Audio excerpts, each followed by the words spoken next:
welcome to another week of CBS 17's Black and Blue Huddle. You guys like the new set, new upgrade setup and everything. I'm Kaz Lee Sims, joined by Alyssa Ray. New guest this week, Chris Clark. Glad to be here, man. Got a lot to talk about. Panthers are 4-2, off the bye week, going in to face the 6-0 San Francisco 49ers. Going to be a defensive battle. What do you guys think in this one? Yeah, I'm starting looking at their record. They're 6-0, but if you look at their opponents, they really haven't played, the best of the league to say enough. They've played the Bucks, the Bengals, Steelers, Browns, Rams, Redskins. Of course, they beat the Redskins 9-0 in a field goal game, and it was sloppy, to give them credit. But, I mean, do you think the 6-0, is that representative of how they've been playing? I think it represents that they've been finding a way to get it done. You pointed out a very good one there. They played the Redskins and obviously took them to town, but it was sloppy. They found a way to win. They did it with the field goal kicker. A couple weeks before that, they were playing the Denver Broncos, and they did it with the ground game. I mean, obviously, when the C's open up and you can just send your running back through the line every time, they'll beat you with the ground. Then it was a defensive game. I mean, they beat people with defense. So, 6-0. A little suspect with them teams, but they're finding new ways to beat those teams, which tells me that it's a pretty complete squad. Might not be a high intensity team, but they've got different ways to get W's, and that's all that matters in the NFL. Yeah, it does. And both teams boast great defensive lines. Looks like the 49ers get it done with their fearsome front four. The Panthers lead the league in sacks. So, I mean, that's another thing to watch out for. Both teams have quarterbacks who have not played too impressive. Which quarterback do you think will do more to help their team, help their defense? It's funny you say that, because the quarterbacks have kind of flown under the radar here. I mean, Kyle Allen has won 4 in a row. He's won 5 as a starter, if you count last year's. And then Garoppolo's 6-0. So but they're not really doing anything wrong. Though Garoppolo he has thrown 6 interceptions. Let's not overlook that. And I think that could be an opportunity for the secondary for the Panthers. I think the pressure's on Garoppolo to keep that thing going. I mean, he was one of the guys that came in, was supposed to be the man. I mean, he played behind Brady, and everybody's talking about how, he's absorbing all of that knowledge from Brady. I don't know how they do that through osmosis. Blockers together, they kind of get just being in his presence. He's got the huge content. All right, you just standing next to Tom Brady. I'm sure you just get some of his greatness. I was in his presence, and it was just like, there's Tom Brady. But no, Kyle Allen. They threw him in, and it's like he's not had a chance to be nervous yet. Almost. No. I mean, not a system guy, not a team guy. It's just he's just doing what he needs to. If he has to throw the ball 25, 30 times, he'll do it. If he has to hand it off to McCaffrey. Exactly. Well, or throw it to McCaffrey. Neglect that McCaffrey is in his backfield, so he has a little bit of help. Oh my gosh, yes. But he does what needs to be done. There's no ego there. I mean, he was benched in college. He said as much during one of the press conferences. So funny. It's about his ego's about that big, and I don't know where he put it, but he just does what needs to be done. So I think the pressure's on Garoppolo to keep this thing rolling, because the defense over there is getting the job done. Jimmy G is the weak link in that whole team, and that is what I think is going to be the issue. That is bold. And I mean, you mentioned Christian McCaffrey. He might have a tough time this week. 49ers do well with their front seven, their linebackers, guard running backs pretty well, and they boast the league's second best scoring defense, averaging 10 points a game, giving up 10 points a game. So, I mean, it's going to be tough for McCaffrey to get going. He had a tough game last time out, so what do you think he'll do this week? It seems like the Bucs have been the only team really so far to be able to contain him. But looking at the 49ers rush defense, they have a good rush defense, and I think they will obviously – They're practicing to prevent McCaffrey going off, because he is kind of the token on the Panthers right now. But it seems that the team has been able to get things done looking at other weapons, and they have enough on the Panthers squad to, even if they take McCaffrey out of the equation, they have plenty of people to pass the ball off to. Yeah, being able to spread the football around, always keep McCaffrey back there, somebody to key on, and I think that they obviously use him as a decoy quite a bit. And you're right, the Buccaneers were the only team. I don't know what, looking back on that week, how that happened, but they held them to like 37. Yeah, it's true.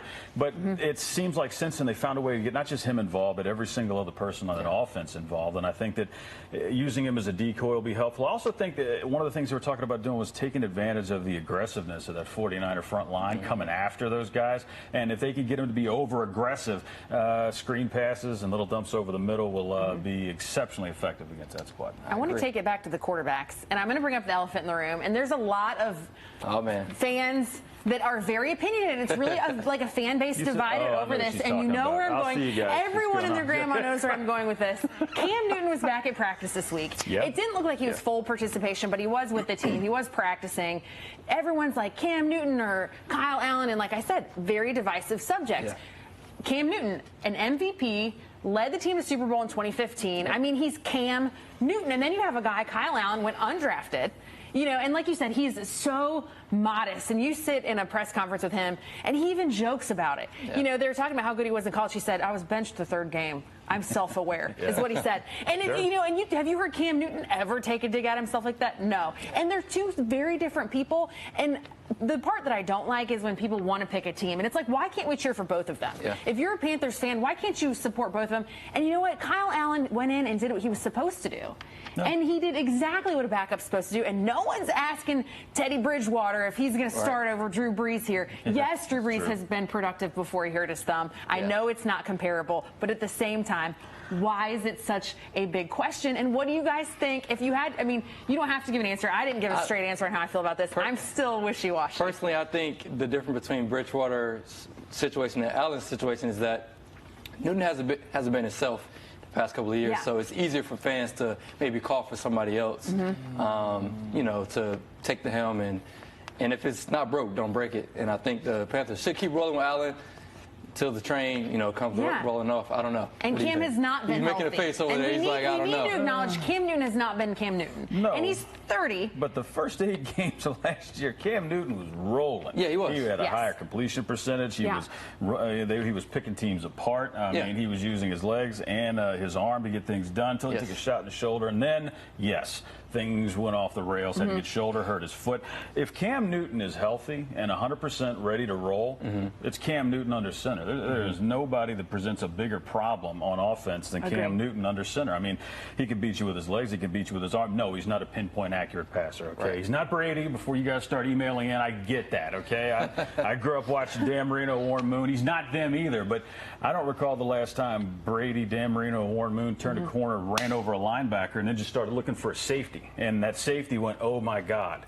They're having 6'6", 260 bear down on you. So if he's healthy, it's Cam under center. The problem's going to be when he's Kyle Allen has a problem in a game, like I don't know, the one that's coming up right now, and he loses the game, and then do you rush Cam back in there? You know, but as long as he's winning, there's really no reason to rush Cam back. And you know, I'm not saying that Cam doesn't want to come back. I know he does, but he's got the hot hand. They keep winning. If they keep and continue to win, I don't see a reason to mess with this. I mean, there was a guy named Jay Schrader that was quarterback of the Redskins and got hurt, and some dude named Doug Williams showed up, and then why don't you ask the Broncos how they feel about Doug Williams in the Super Bowl? I mean, that, you know, it happens. But until Cam is 100%, which only Cam's going to know that, he's going to be on the sidelines, you know, doing the drills over the different stationary bike and running stuff and riding on his moped. And, you know, I say God bless him. When he comes back happy and healthy, that's great.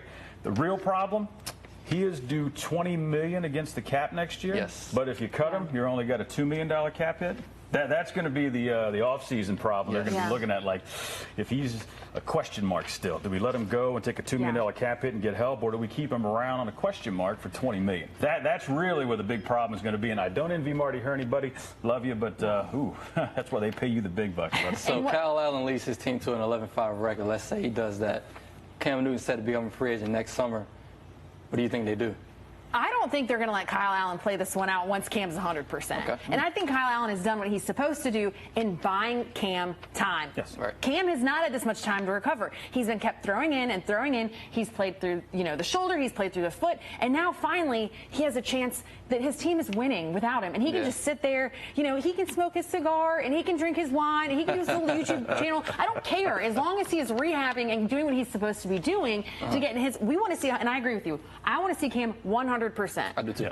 And you know what? We need to talk about the 49ers a little bit more. And most importantly, they did make some moves this past week. They picked up Emmanuel Sanders, a wide receiver, 2-time Pro Bowler from the Broncos. Apparently the Panthers wanted him as well, but apparently the 49ers beat him to the punch. So might be a bit of a, you know, bad blood this week based on that. But we did hear from Sanders and Garoppolo and Coach Rivera on their new addition. Yeah, you know, it feels good. You know, obviously I got a lot of love for the Broncos. You know, I spent 6 years there, won a Super Bowl there. And, you know, I love that organization. But, you know, to be a 49er, it's like new energy and new environment. You know, he's a playmaker. You give him a chance on the ball, he'll make you look good. So just getting him in space, giving him opportunities to showcase his talents. I mean, he's fast, gets out cuts quickly, runs good routes, and so all those things, it's exciting. Well, the truth of the matter is we know who he is. We know how good a football player he is. But you still prepare for what they do. And that's the biggest thing is you know, I learned that from, you know, way back in the day when I was playing for Buddy Ryan. You know, he always said prepare for what they do. You know, they may have special players that do special things, but you always prepare for what they do. And, of course, he will be debuted with the 49ers this Sunday against the Panthers, which poses another threat for that 49ers squad. But as we've mentioned, their defense has kind of been their calling card so far this season. And they get Dante Jackson back, so that should be a pretty good addition back in that secondary. Yeah. To help contain Emmanuel Sanders and the rest of those guys back there. Yeah, and like you mentioned, with Dante back, that is a big piece of the puzzle for the Panthers. He is a great cornerback for them. But Ross Cockrell, former Duke product, by the way, he came in, stepped up, and has played great. And Rivera mentioned, and you were there at the press conference when Rivera noted, hey, you know, it's kind of a good problem to have. You have these two corners that are playing great, and Cockrell has certainly earned playing time to work in that rotation in some form. Oh, yeah, after hurting himself and then coming back, yeah. Definitely. That's the guy that you want to have back. Thieves Avenue in full effect, yeah. And they can't wait to get a piece of Jimmy G. I'm just not, I don't say I'm not a fan, but I'm just. You haven't bought in yet? I'm not a believer. I'm sorry. Not a believer in Jimmy G? No, not at all. I'm sorry. Yeah. I think this weekend is a huge make or break for both teams because, of course, Panthers, when they went 0-2, 2 home games they dropped to open the season, no one's talking about the Panthers. They wrote them off just like that. And then all of a sudden, they win 4 in a row. And all of a sudden, the Panthers are now the team to talk about. And then you see the 49ers, they're 6-0. Yeah, on paper, that looks great. And so you look at who they played, and you're questioning. Help that, though. No, they can't. But also, if you beat the Redskins by 9 points. Granted, it was a sloppy game. It was a very sloppy game. But obviously, you know, we love talking about football. What I don't like talking about this year is fantasy football because my team is terrible. And it lost again last week. And I also have Adam Thielen, who didn't play last night because he was out. So my team continues to tank for Tua, I swear. No, I'm not talking about my fantasy team. The pickpockets are dead last in their division, and it's just what they call it, playing for pride right now. Just trying to keep people out the playoffs. Yeah. That's what we're doing. It's almost embarrassing. I'm gonna change my team name, change the owner because they're like, Alyssa Ray, you are terrible. Aren't you a sports anchor? It's like, listen, I've actually had a really good fantasy streak, but this is why we let Casley do our fantasy segment because obviously no one wants to hear from a losing team. Well, my team isn't doing otherworldly. But we're taking your advice here. Yeah, don't lead with that. Of course, every week give you guys 3 guys you should start in your lineups. 3 guys you might want to sit. It's your weekly start 'em, sit 'em. Here we go.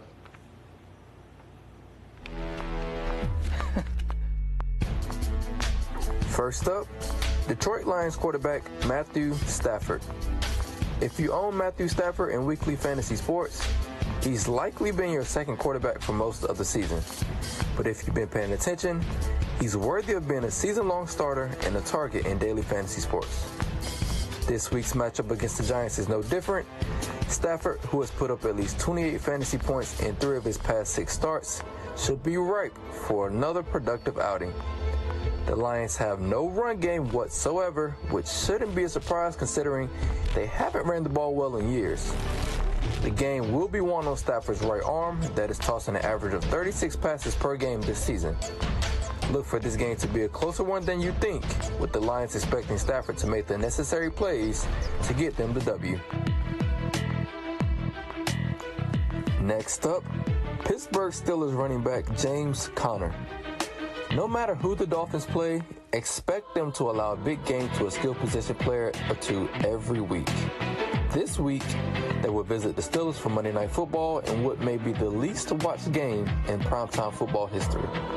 If you do watch, though, watch out for running back James Conner. Conner will likely be back after dealing with injuries for a good part of the season. It hasn't been the year Conner had last season, but this could be the game to get his confidence back going. Pittsburgh, on the other hand, has not looked good either, but have a chance to salvage their season since their division isn't out of reach. They are dealing with iffy quarterback play, but the return of Conner should help them maintain some identity and regain confidence. The Dolphins' defense is every bad word in the book and have allowed the most fantasy points to opposing running backs this season. So, what do you expect James Conner to do? Last but not least, Buffalo Bills wide receiver John Brown. Man, so many wide receivers have wonderful matchups this week, and you'll likely be starting them all or picking them in daily fantasy sports. Here's a guy that will help you be different from the rest of the field, especially in daily fantasy sports. John Brown. He comes at a cheap price and gets to toy with the Philadelphia Eagles secondary that might even give up a touchdown to me if I were out there.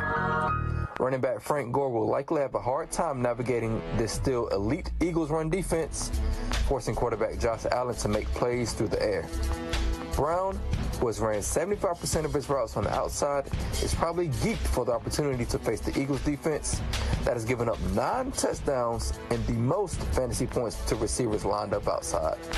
Look forward to a good day for John Brown.